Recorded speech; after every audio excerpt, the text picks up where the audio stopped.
स्थळाची तोडफोड करण्यात आली। सदर प्रकार हा फार निंदनीय आहे।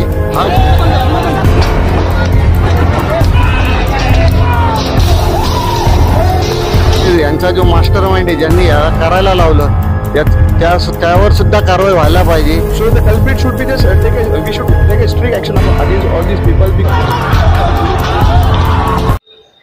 नमस्कार, U24 न्यूज मध्ये आपल्या सर्वांचं पुन्हा एकदा स्वागत। आपण पाहतोय की कोल्हापूर येथील विशालगड या ठिकाणी जी घटना घडली, गजापूर गावामध्ये ज्या पद्धतीने मशिदीवर हल्ले करण्यात आले त्याचे पळसाद आता संपूर्ण महाराष्ट्रात उमटताना आपल्याला दिसतात।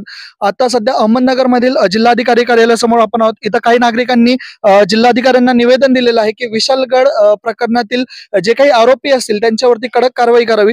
तर काय सांगाल, कशा पद्धतीने हे निवेदन देण्यात आलं, काय आपल्या मागण्या आहेत?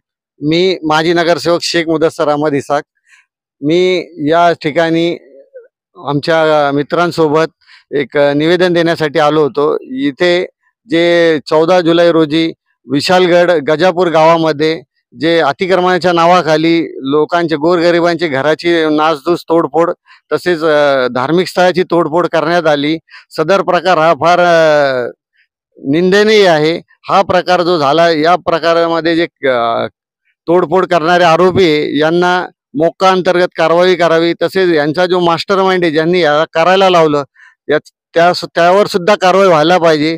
तसेच अशी घटना भविष्यात पुन्हा होऊ नये यासाठी आम्ही एक निवेदन देण्यासाठी इथं आलो होतो व अहमदनगरच्या उपजिल्हाधिकारी यांना आम्ही हे सदर निवेदन दिलेलं आहे।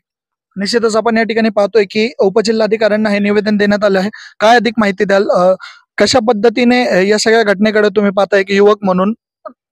सो ये आने वाली जनरेशन को है ना, ये गलत मैसेज जा रहा है। ये जो पास्ट में हो गया था वो टाइमिंग में गवर्नमेंट इतना स्ट्रिक्ट नहीं था, लेकिन अभी कैसा हो रहा है, अभी यूथ को पढ़ाई की जरूरत है, आगे एजुकेशन की जरूरत है। लेकिन ये क्या हो रहा है, बेरोजगारी बढ़ने से इनको माइंडसेट ऐसा हो रहा है कि अपने को काम नहीं है, थोड़े पैसे के लिए कुछ भी करना है। तो वो क्या कर रहे हैं, एक स्पेशली एक इस रिलीजन को टारगेट करके मतलब वो प्रोसेस क्या करा रहे कि अपने को काम नहीं है, कुछ पैसे के लिए मतलब कुछ काम करे। अब अतिक्रमण का जो लुकआउट था, जैसे आप भी जानते हम भी जानते सरकारी काम है ये, तो इसमें प्रशासन ध्यान देगा, इसमें पालिका ध्यान देगी।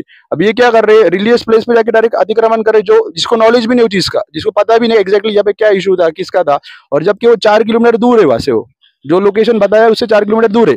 तो इसकी किस माहिती नहीं होने के बाद में डायरेक्टली वहाँ पे धार्मिक प्लेस तोड़े, लेकिन वहाँ पे पब्लिक थे, लेडीज थी, बच्चे लोग थे, तो उनको भी उन्होंने ये हट किया उसमें। तो as a educated youth, how do you look at all this?